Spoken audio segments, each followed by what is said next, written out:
Now I'm very happy to welcome back a college hoop specialist as well as the editor and host of the Vegas Sports and Information Network, and Mr. Matt Youmans from vsin.com. You can follow Matt on X at MattYoumans247. Matt, now that football is over, did you have some time to catch your breath at all?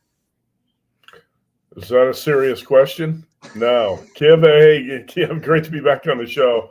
No, a lot of times after the Super Bowl, we have a lot of hosts of VSiN who like to take vacation.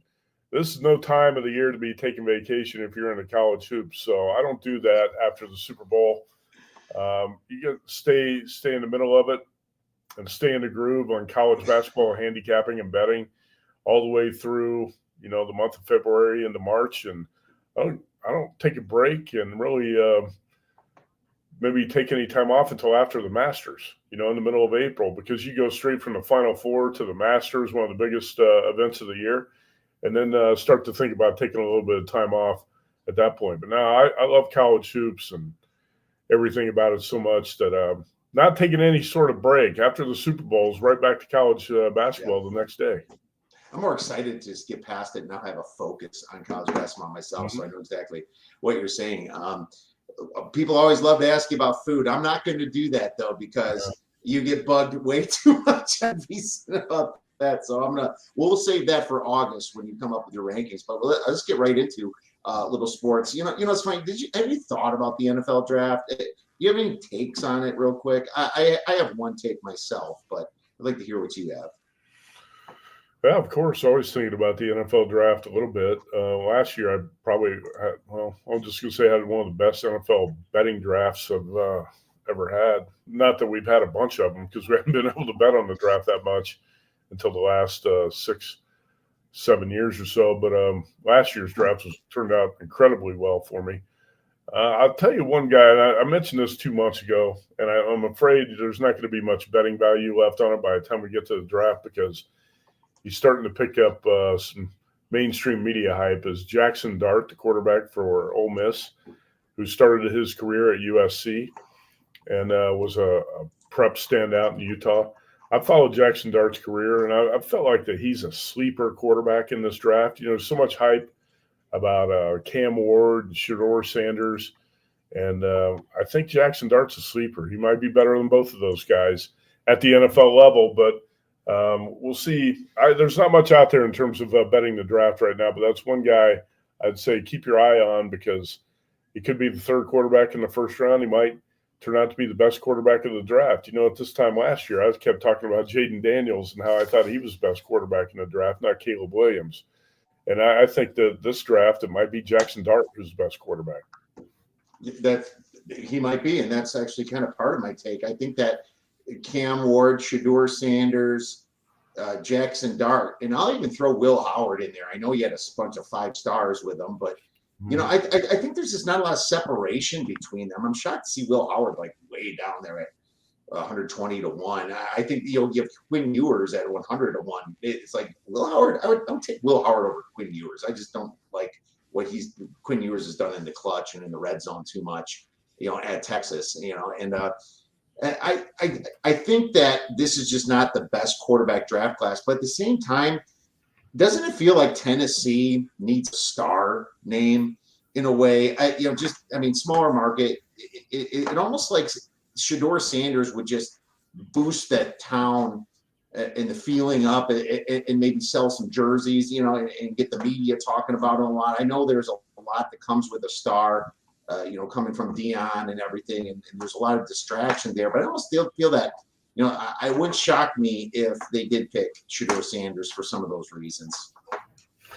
It could be. I guess it comes down to your evaluation of Shedeur Sanders and if you think he's the real deal. And if you do, and you're the Titans, I think he would make sense for a lot of reasons. I've read that Tom Pelissero of NFL Network said on the Rich Eisen show that several draft evaluators, GMs, and scouts in the NFL don't even have a first-round grade on Shedeur Sanders. Now, I don't know how legit that is, but it's interesting to think about. His arm strength is not elite. I think it's pretty good. His mobility is pretty good, but it's not elite.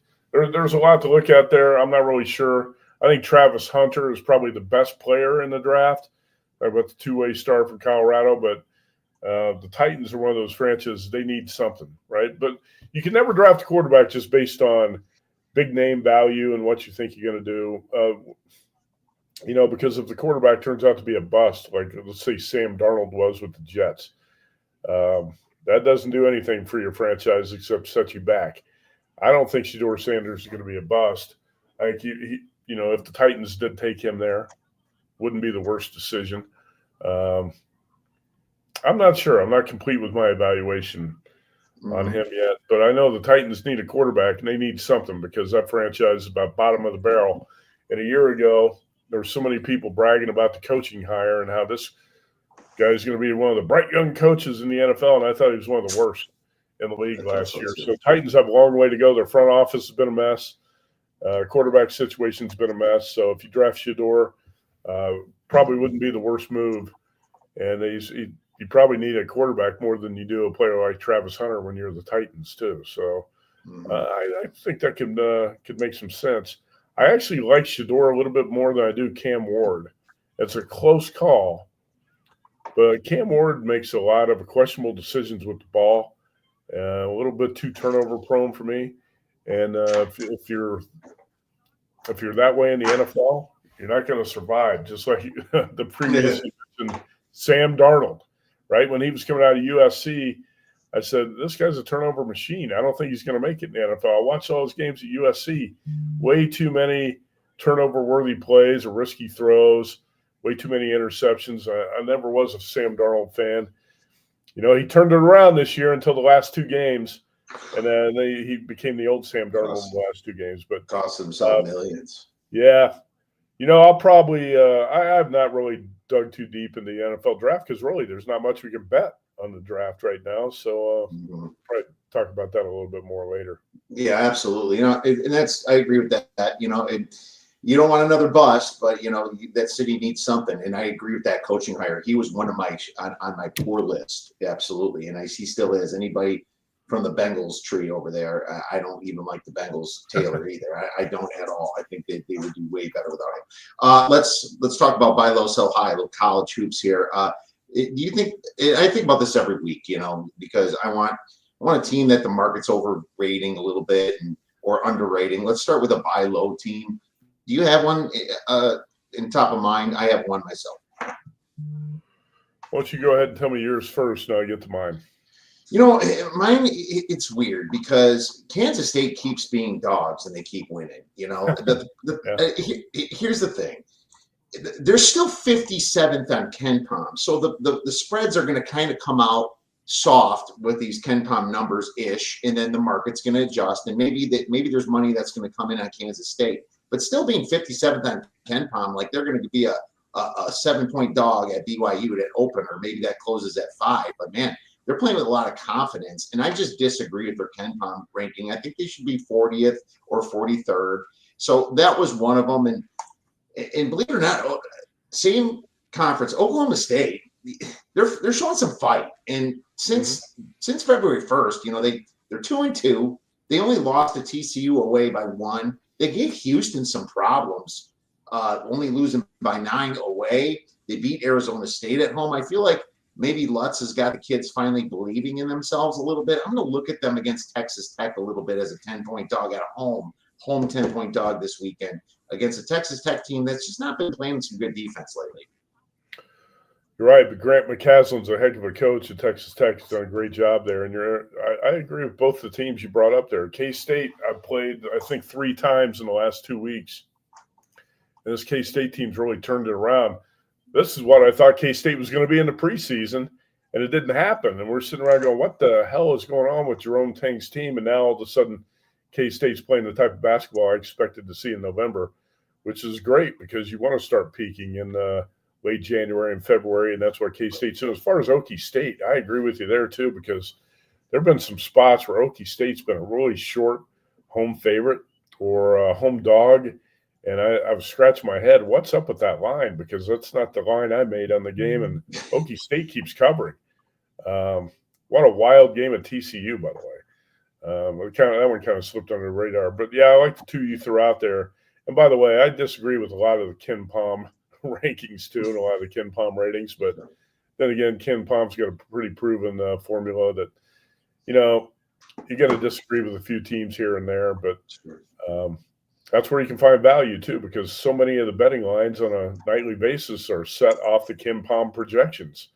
And I don't like to look at the Ken Palm site too often because it influences the way you think about some teams. So I really don't look at it more than once a week or so. But I'll give you a couple teams, and these aren't quite under the radar like the two you mentioned, but I like Missouri. Nobody, when you talk about the strength of the SEC, nobody really talks about Missouri. Now, this team's got some really good wins on its resume. And I think because Missouri was so bad last year in the SEC, a lot of people were slow to buy in to the Tigers, including me. I was a little bit slow. And then you saw how what Missouri did against Florida, and you're saying, okay, this team's legit.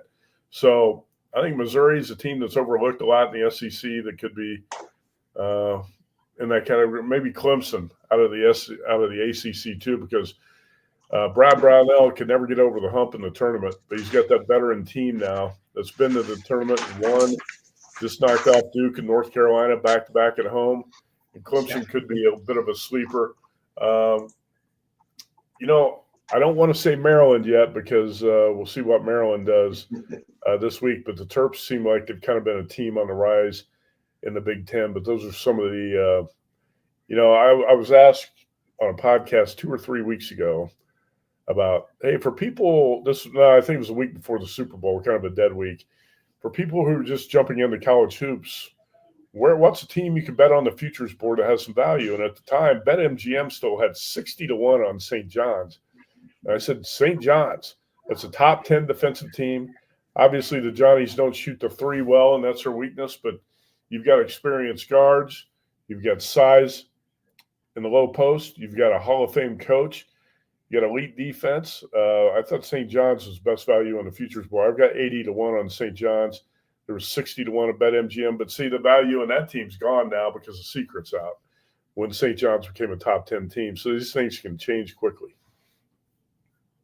Yeah, absolutely. They certainly can change quickly. It's always like thinking the worst thing is like when you're like, oh, I kind of like this team coming up. I'm not going to bet them, and then all of a sudden they win, and the value's gone. That's the thing that we always, as bettors are like, man, I kicking myself for missing out on this one, and that's why I love to do this exercise. How about sell high? And I'll give you one real quick. I mean, to be honest with you, Houston, I don't think Houston, is in the top 2 or 3 teams. I think they're probably top 5 or 6 maybe, but I mean, that defense takes them very far, but when they go on the road, they falter, and their free throw shooting isn't elite enough to be winning some of those close games when it comes to Foul City. So Houston is one of them for sure, and Kentucky with their injuries now it is one I'm going to be looking to fade possibly when they get to Texas. So those are 2 that I have. What about you? I'll tell you, I said the same thing about Houston this time last year because Houston didn't have a big man. And I said if they run into a team like UConn or Purdue, they're going to get knocked out because they don't have much size in the low post. And this Houston team's pretty much the same. You got 6'7", 6'8" athletes. And now, look, they're going to win a lot of games because they're great at defensive rebounding, but there's some certain teams they're going to match up with in the tournament that they're going to stop them. And like Houston's limited offensively too, like you mentioned. So I'm once again not buying into Houston, just like you said. I'm hesitant to buy into Texas A&M. I think the Aggies have been lucky, hit some. Wade Taylor's hit a couple big threes late to help them pull out a couple games they probably should have lost. Texas A&M's a team I'd probably sell. Maybe even Iowa State. I know a lot of people were really high on Iowa State a few weeks ago. Then they got beat on that. I know you watched it that night when Caleb Love hit the 60-foot shot and the buzzer to force overtime, and that sent the Cyclones into a tailspin. They get blown out at home by K-State. Had a really bad week. Got blown out of Kansas. But I've always been a bit skeptical of this Iowa State team too. So I would probably sell on that team. I'm definitely selling on Kansas. I have them for a while. Yeah. Mm-hmm. It's not one of Bill Self's best coaching jobs. Took a player like A.J. Storr, who was a sensational scorer at Wisconsin. It looked like he was headed for the NBA. And for some reason, Bill Self just doesn't want to play A.J. Storr. I guess he doesn't like the way he defends or doesn't rebound, but I thought he was going to be a huge piece of that Kansas team, and he's kind of a forgotten man.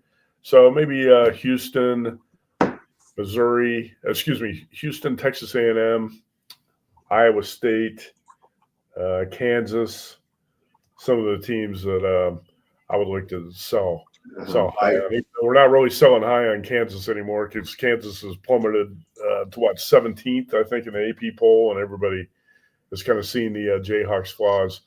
But I guess my buy-on teams, one would be maybe Missouri and Clemson, teams nobody's really talking about.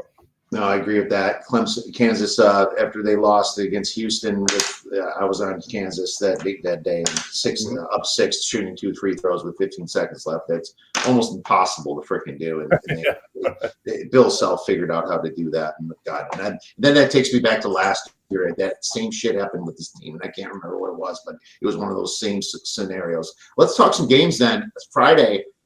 We have a big game here. We have UCLA versus Indiana. I'm going to project the line would be Indiana +2. And I use Ken Palm and a little bit of other, just because I think the market, won't give them the +3 and a total of 139. What do you think about this game on Friday? Is this a betting spot for you? So hold on here. I had the UCLA team page called up here, and for some reason I flipped to the Maryland Terrapins. That's not what I was trying to do. So UCLA had a 7-game win streak going into Champaign a couple nights ago and had that stopped. But I bet the Bruins in that game. They were 7-point dogs. They were down 15 or 16 late, and it didn't look good. They whittled the deficit all the way to 2 and ended up losing by 5, so they covered. But UCLA has been another team. Mick Cronin's turned into a top 10 defensive team. And since he challenged his players' toughness, Bruins really responded. Much better bet on the West Coast than the Bruins are when they travel to the Midwest or the East Coast, and you've seen that the way they play. Interesting scenario here that sets up for this game at Assembly Hall on Friday night, because I think a lot of people viewed Indiana as kind of a dead team after Mike Woodson's resignation announcement. Indiana was in a good spot last Saturday at home, fell behind big. I think it was 43-27 at halftime. In that game against Michigan, battled back, ended up losing by 3 after the half-court shot. They covered for a lot of people who bet the dog in that game. But Hoosiers are left for dead, right? They thought that maybe this team's going to quit on Mike Woodson, who's not much of a coach anyway. And then they go up to East Lansing on Tom Izzo night and spoil Izzo's big party. And all of a sudden you're saying, okay, maybe this Indiana team deserves a little bit more respect. Hoosiers have not quit on Mike Woodson. These guys are going to continue to play hard. So that's an interesting handicap for me. But you've got a coaching mismatch. By the way, Indiana played a lot of zone, which I love to see. When you're struggling, when teams are struggling, more coaches need to go to a zone defense because so many offensive teams have no clue how to operate against a zone defense. And that's what turned that game around for Indiana at Michigan State. So that was a rare, sharp coaching move by Woodson and his staff. Mick Cronin, obviously the superior coach. Cronin's got a coaching edge here against the Indiana staff. Cronin's off a loss, where his team did show a lot of fight at the end of the game. I projected UCLA. I didn't look at the Ken Palm. I don't like to look at Ken Palm. I like to make my own numbers before I look at that. But I thought UCLA would be maybe a 1.5 point favorite in Bloomington on Friday night. And I'm not really sure. I'm kind of leaning UCLA off the loss and Indiana off the big win. I like that scenario where you get the better coach and he's off a loss. And then you got a team that's off kind of a fluke win, upset win on the road in Indiana. Lean a little bit to UCLA, but I'm not sure right now if I'm going to play it. No, that's fair. And UCLA metrically is definitely the superior team. Not been great on the road, only shooting 50.4 effective field goal compared to 55 at home. Indiana got right, it seems like, after the big road Michigan State win. And I tweeted out who saw that coming. I would want a 2.5 if I was going to take Indiana. But here's the thing. It used to be a 3. I used to say that, but more teams are figuring out to foul up 3, No doubt. and that is completely ruining that 3, and it makes the 2 just that much more important these days. It's been a shift over the last year and a half, 2 years over in college basketball where you see more and more of that happening. So now I like the 2.5. I'm hoping to get it. I think maybe I'll get it. Maybe I'll try Indiana again. But what I will say is the under might be a play because if both defenses show up, especially UCLA and Indiana's just not having a shooting night, you could be in for a slugfest here of just defense. So that's what I would probably look at this game. But it's all number dependent, so we'll see what happens on that one. Let's get to Saturday. Massive slate on Saturday, Matt. This is going to be a great Saturday. I hope everybody gets to sit on their couch and watch these games because they're fantastic. Houston versus Arizona. This is another one I'm projecting that Houston's going to be a small road favorite, probably 1 or 2 points again. I'm going to call it +2. We'll say 138. Arizona's been hot. Obviously, Houston's in the top 3. What are your thoughts? I'm probably going to play Arizona in this spot. And, a lot of times I like to play the better defensive team. Defense travels. I just think that's such a strong home court, McHale Center in Tucson. And, Arizona did pick up that win against Iowa State. Obviously needed Caleb Love's miracle shot to do that, force overtime. But Arizona's been hot. And to actually go back to, I'm going to go back. Arizona, even previous to that win against Iowa State, had won 2 in a row. So Arizona had won 6 in a row going to Kansas State on Tuesday night. I did bet Kansas State as a 3.5-point dog in that game. K-State won the game 73-70. I'll probably come back with Arizona here. I hope you're right that the Wildcats are home dogs. I think I was projecting more of like a pick 'em or maybe even Arizona -1. I'd love to get a couple points with Arizona if that's what the Kim Palm site is showing. Is Wildcats are so much better offensively than Houston, and we just saw Houston a week ago. I don't know if you watched any of the game. The Cougars were kind of sluggish and just sleepwalking through a game against Colorado on the road. Yeah, Colorado's winless in the Big 12, and I was not impressed by the way Houston played that road game. And I would love to get Arizona as a home dog here. That would definitely be a play for me if that's the scenario we're going to be looking at on Saturday. But yeah, that's a great matchup, and it's a tricky handicap. But I think if you give me Arizona +2, I'm taking it. I'm a little skeptical that we're going to see Arizona +2. I think. If that opens Houston as a 2-point favorite, you might see it get bet to pick or even Arizona as a favorite at post time. Yeah, I'd be quick to the draw. Houston -2 on Ken Palm, so that's what Ken Palm thinks. I don't look at Torvik or anybody. I can continue that, but you're absolutely nailed it. I'll be on Arizona. I'll be on Arizona all the way up to -2, in my opinion. Houston, really bad road team. UCF, may remember they beat UCF by 1 point on the road. I was on UCF that day too. And then, the 2 overtimes against Kansas, you know what happened? That was more of a Kansas fail. That should have been a win for Kansas, Yep. But the fact that it scored for Houston probably gives us a little bit more value in the future fading them on the road.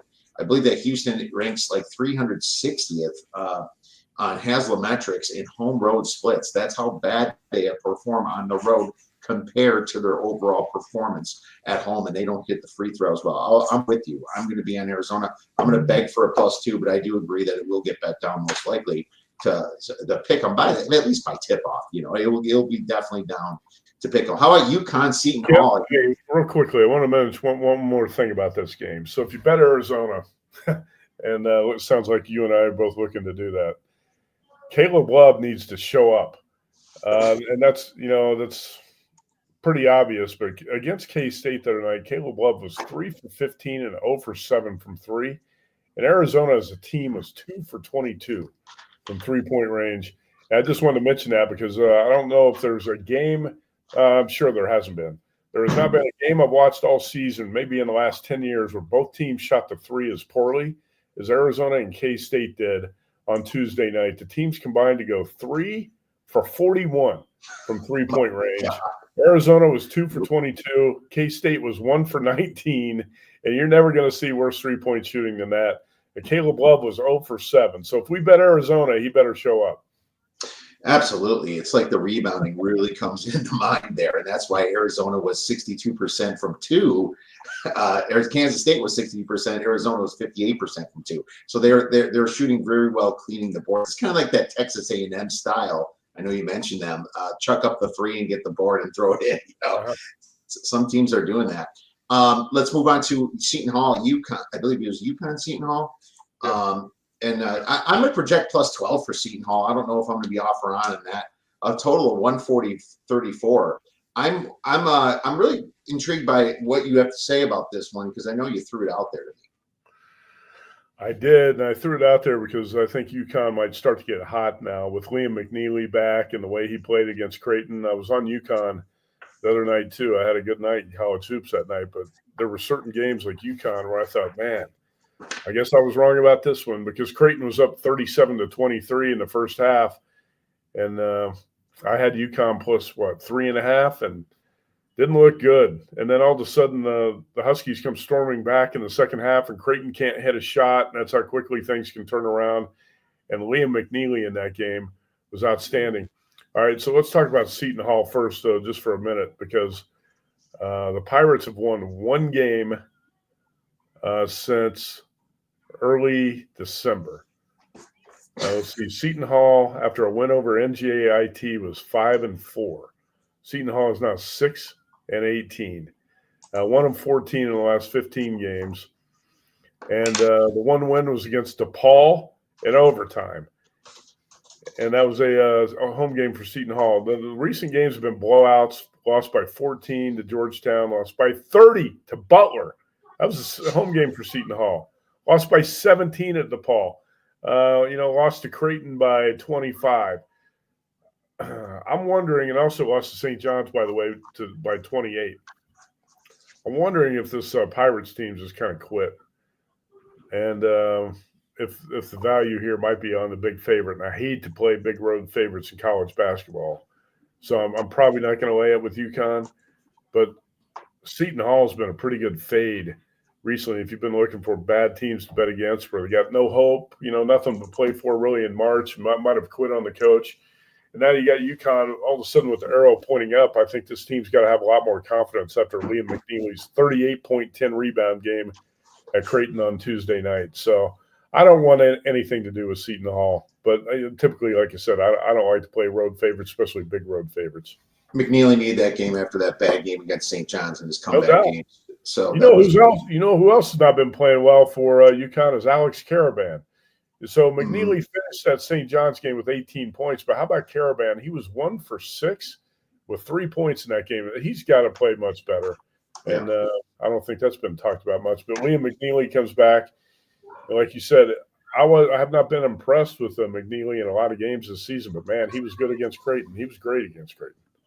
Yeah, and I look for teams that have quit. I was on Miami for a while, but I kind of noticed them starting to try a few weeks back, and then I was like, it was the Cal game, and I was like, okay, they want to win a few.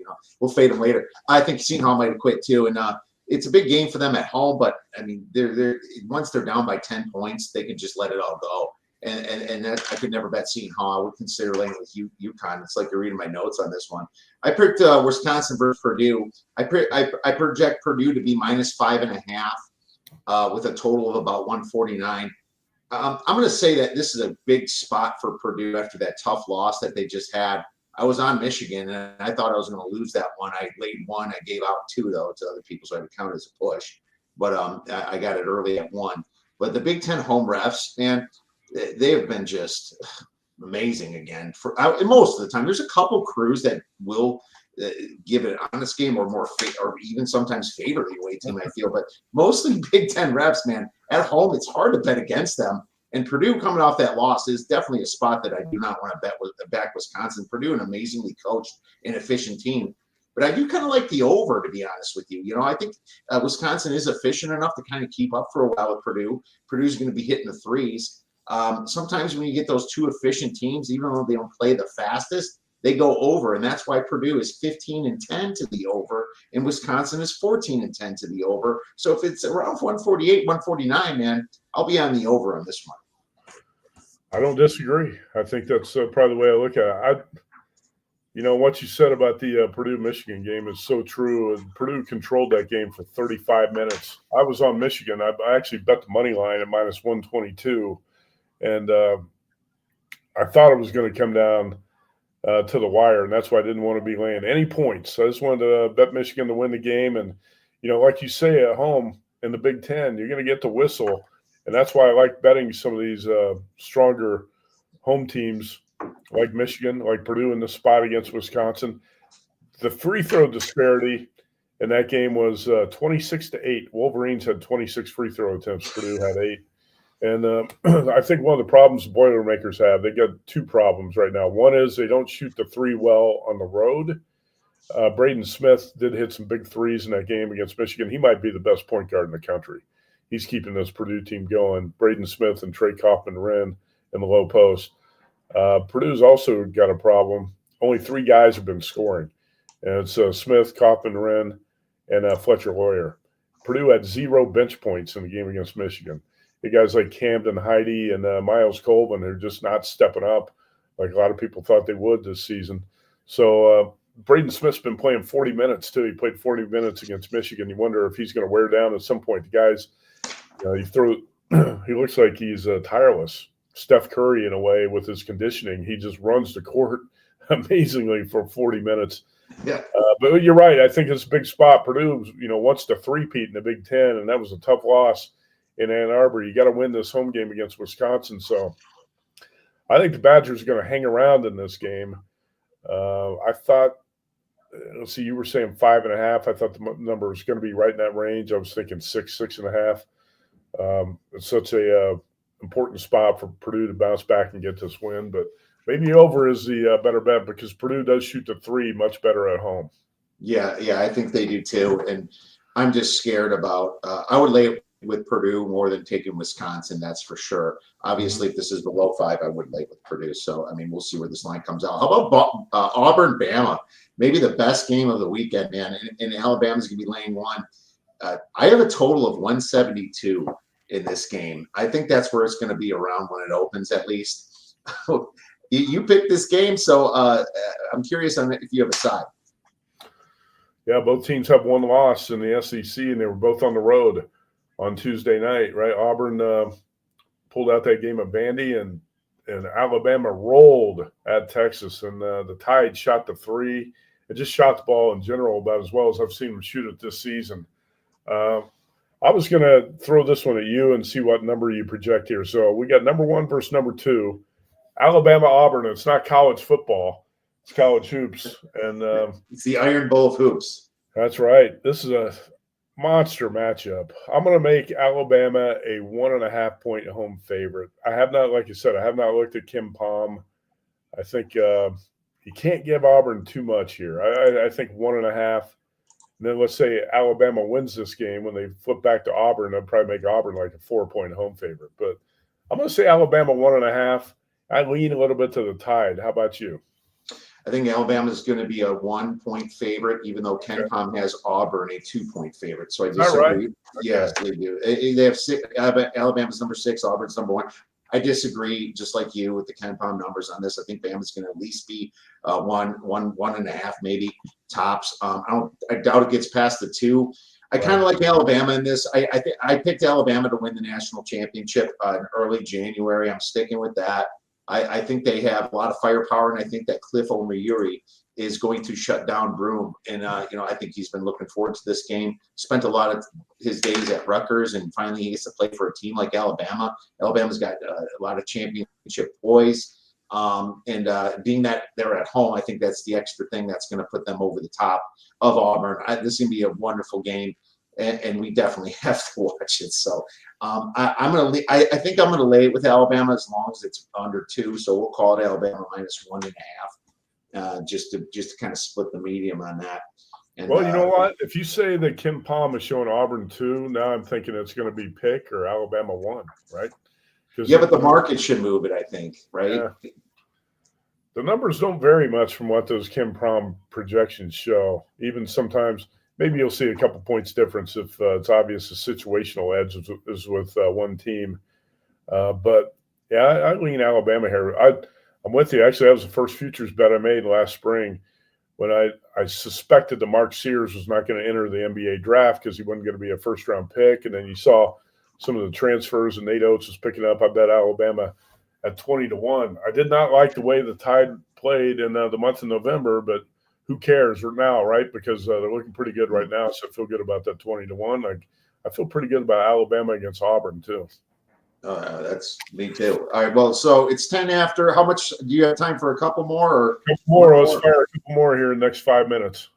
Michigan State, Illinois -4, total 156. That's my projection. What do you have in this one? What's your projection? Illinois 4? Illinois -4. Yeah, that's about what I was thinking too. I was going 3.5 or maybe 4. Izzo off the loss. You like to bet Izzo off a loss, and that was a bad one to lose to Indiana on Tuesday night, especially the way Michigan State got out to a 20-8 lead. It looked like it was going to be Tom Izzo night, and he's going to break the Big Ten wins record.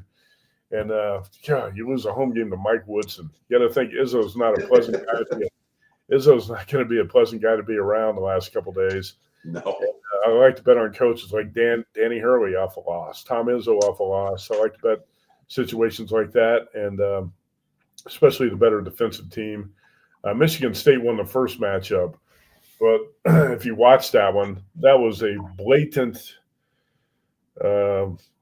example of home court cooking by the officials. Yeah. One of Illinois' best players fouled out and played 9 minutes. Mm-hmm. There were so many calls went Michigan State's way to help the Spartans win that game. That bothered me a little bit when I was watching that because I felt like Illinois was getting a screw job from the officials in that game in East Lansing. The schedule's really getting tougher for Michigan State now. I feel like the Big Ten is the 2-horse race, and Michigan State might be the third horse that's going to fall off the pace. Michigan has got the easiest schedule down the stretch. Michigan's got, I think, a half-game lead over Purdue. It's kind of between the Wolverines and Boilermakers, I think, to win the Big Ten. They might end up splitting it, but Michigan's got the easier schedule. Michigan State's got the toughest schedule of the 3 teams. If you give me 4 or more, I'll probably be on the Spartans in Champaign because of Izzo off the loss. Just Michigan State being the better defensive team, better rebounding team. Yeah, absolutely. I'm going to stay away if it's 4, and it's too bad Michigan State lost that game because I wanted Illinois in this revenge spot, but it's just not it just became not a good spot, from that. And Illinois has had their hiccups. Obviously, their big man, Ivacek, I always say his name. He had a mono for like 3 or 4 weeks, and he's finally backfiring. So I want to mention, I agree completely with what you said there because it's more of the situational spot flips a little bit. If Izzo had won that game against Indiana, celebrating the Big Ten wins record, I would have liked Illinois in this spot. Now all of a sudden Izzo's off a loss where it's going to be burning his ass all week, and he's going to be pushing these guys hard. It's like feels like it's totally flipped. And by the way, Spartans have a weakness that I talked about with St. John's, and that's 3-point shooting. Kiev, the Spartans shoot 28.8% from 3, which is not going to get it done in March. I agree with that. And, I do have Michigan 9-1 to win the Big Ten that I bet in December, early December. Yeah, I hope so. And it's like you said, 2-horse race. I agree with that. Boise State, San Diego State -3 is what I project. And I think that's what Ken Palm has, 135. What about this one?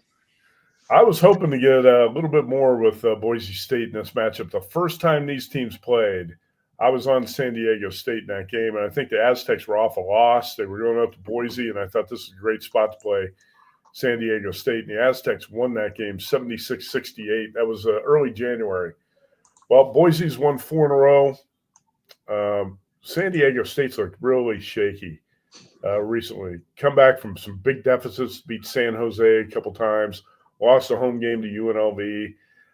When you look at Tyson Degenhart, the Broncos, I think they've got a lot more offensive firepower. And I know that when you think of San Diego State, you think, again, defense, rebounding, kind of the way Michigan State plays. I like Boise here to get revenge. I like it when I feel like the better team lost the first matchup on home in conference play, and then you get the revenge spot. The better team is Boise State. Boise's better than San Diego State. Boise lost the first matchup at home. I'm looking to take the Broncos. I'm hoping to get 3.5 or better, and that's probably going to be my favorite play in the Mountain West on Saturday night. I like it. I also like the under. Road Revenge is a great spot or a great thing to look at when the better and it's just kind of like I was fading Florida Atlantic in December. It's like their name is giving them too much of a boost in the market. This is not the San Diego State team with Butler. He left and a lot of those big players. So I like the under 135 only because Boise does not shoot that well on the road. They're very poor splits, home road splits. So I'll be looking at the dog in Boise and the under for sure in this game. Real quick, how about a Sunday game like a Michigan versus Ohio State? You see Michigan going on the road to Ohio State and winning because Ohio State's probably going to be a short favorite. Man, I like this Michigan team, and I have all season. I know the Wolverines blew big leads in a couple of games, lost one like Arkansas that they shouldn't have lost and games like that. But when you got the Twin Towers, Vladislav Golden and Danny Wolf and really good coach like Dusty May and some pretty good players around him, I don't want to bet against this Michigan team, but this is a huge game in the Big Ten race. If the Wolverines go to Columbus and win this, I think your 9-1 bet's going to be cashing. Because there's not too many spots here where I think Michigan can lose down the stretch. There's going to be one in Columbus. I want to say I lean to the Buckeyes here because this is one of those games where Ohio State really needs a big win to build its tournament case.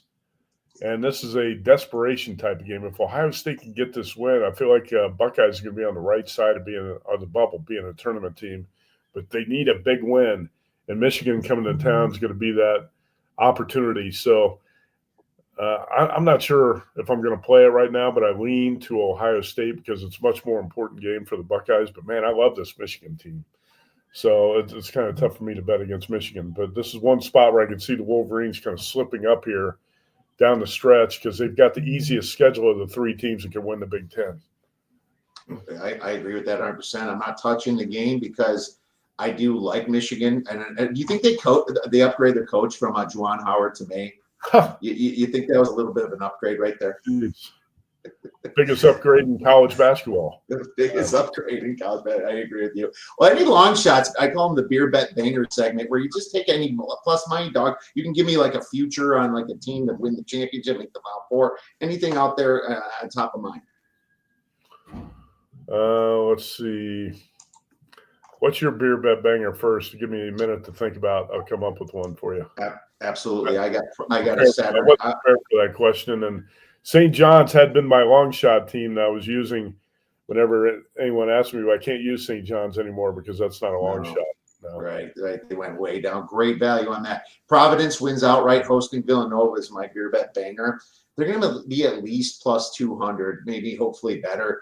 Nova's going to be in that letdown spot after beating St. John's with that last-second three. And now the Friars, they've had Wesley Cardette out for the last 4 or 5 games, and he shot really well in warm-ups in his last game. So I expect him to be back. And they also had a guy missing in their last game from a light car accident. Forgot his name. I don't like Villanova's coach at all, Neptune. I think he's a bust, and I think This is a perfect spot to take a plus money home dog like Providence here, where they have a lot to prove in this game. So I'll be doing that for my beer bet banger. Interesting. Okay, that actually sounds pretty good. I'm going to give you just look ahead to a couple of conference tournaments I was thinking about. You really don't want to win the SEC tournament, do you? Because that's going to be a grind, and if you win that tournament like Auburn did last year, you could be bounced early from the NCAA tournament. It's going to be so tough to win the SEC tournament. How about looking at a long shot team to win the SEC tournament, maybe like Ole Miss? How about the ACC? Everybody's going to assume Duke's going to win that tournament, but maybe Louisville. I'll give you a longer shot, even though I think a lot of people are starting to catch on to the job Pat Kelsey's doing with this Louisville team. If you want to look at some non-favorites to win conference tournaments, maybe Ole Miss in the SEC, or Louisville in the ACC, and I give you maybe one dog. I'm looking at it here. How about Sunday? It's not a long shot beer banger, maybe, but how about Sunday? Maybe Utah State goes into Albuquerque and pulls the upset against New Mexico. Okay. What's that line you think? Utah State's going to be a 4 or 5 point dog. Yeah, I would say it's going to be like 4. I was thinking 4, 4.5, 5 in that range. Utah State's worth a look here because the Lobos just went to Logan, Utah, and upset Utah State not too long ago. So it could be a payback game. Oh, that's great. No, it's road revenge again. And they're going to be plus 200 or better. So that's definitely a beer bet banger, man. Yeah, I like that one. Maybe take a little on spread too if you want to make an official play when you do it. But, when these lines come out on Saturday, take a look at them. Try to predict which way they're going to go. Obviously, New Mexico has, similar to last year, fast-paced team. Does a lot better at home, but this could be there's spot there primed for the upset. So I'll tell you what, I don't know if you watched it late on Wednesday night, but Wyoming had every shot to go in there and upset New Mexico. Yes, as they opened a 17.5-point dog, and the Cowboys kind of blew it down the stretch, but they had the chance to pull. That would have been a beer banger if you bet Wyoming plus 17.5 on the money line. The Cowboys probably should have won that game in Albuquerque. Oh, that's for sure. Well, I was losing on LSU when they were winning at halftime at plus 10.5. So I did enjoy that when I looked at the fact they couldn't hit one shot when it was in Foul City down a minute left. I was like, seriously? And they just crumbled it all away. So that was one of my losers last night.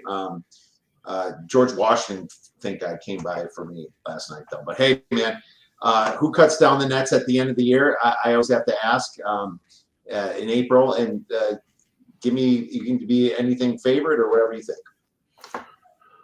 Well, I'm going to go with two teams I've got futures on that I like. First of all, I think a lot of these SEC teams are just going to beat the crap out of each other, and there might be some fatigue with some of these SEC teams at the end of the year because the schedule and conference has been so tough. How about – I think you and I could live with it if Alabama wins, right, since we got futures on Alabama. I'm going to give you one of two teams. I got 20-1 on Alabama. I've got 12 or 14-1. I can't remember which it is on Duke. I want to say Alabama or Duke cuts the nets. Instead of giving you one answer, I'm going to give you two, and increases my chances of being right. You can give me 10 answers if you'd like.